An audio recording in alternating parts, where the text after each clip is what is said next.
Section 10. No, not section 10. Number 10. Working with raster files. Inspecting raster files. Getting basic information. We can use gdalinfo to get information about a raster data file. Gdalinfo input file, where input file is a raster file of interest. So now we can run gdal on our image of San Francisco. So we need to, so the Earth data is wrong, so we restarting again. Hopefully it's working again. So we need the image of San Francisco. Maybe I'm gonna look for this data. Okay. We will need to download. Get some data to have an example. So if we put a tree command in here, you're gonna see that inside here I got a folder called dem, which contain a couple of dem file and tip file as well. And in here I got a couple of tip file as well. So I don't have this data file, which is San Francisco tip file, but I have other tip file. So I got some tip file inside ls test data.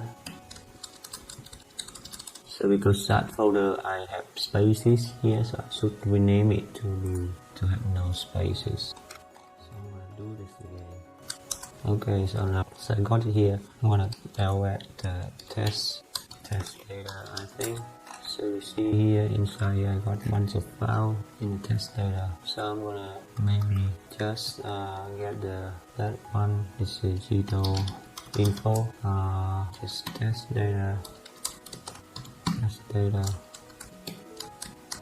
So gdalinfo test data, and inside test data I want sub1.tip.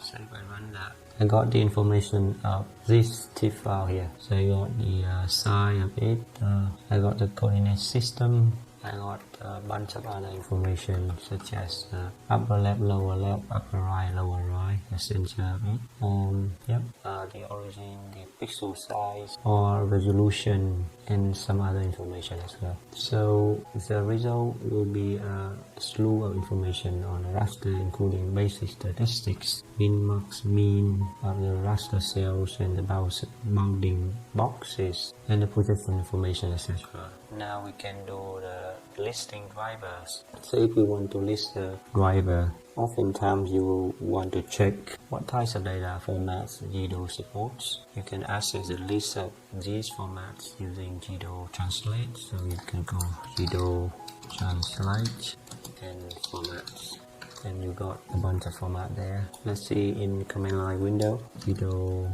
translate, and you can in format. Interesting that gdal translate is not recognized. Gdalinfo, got it. So gdal translate.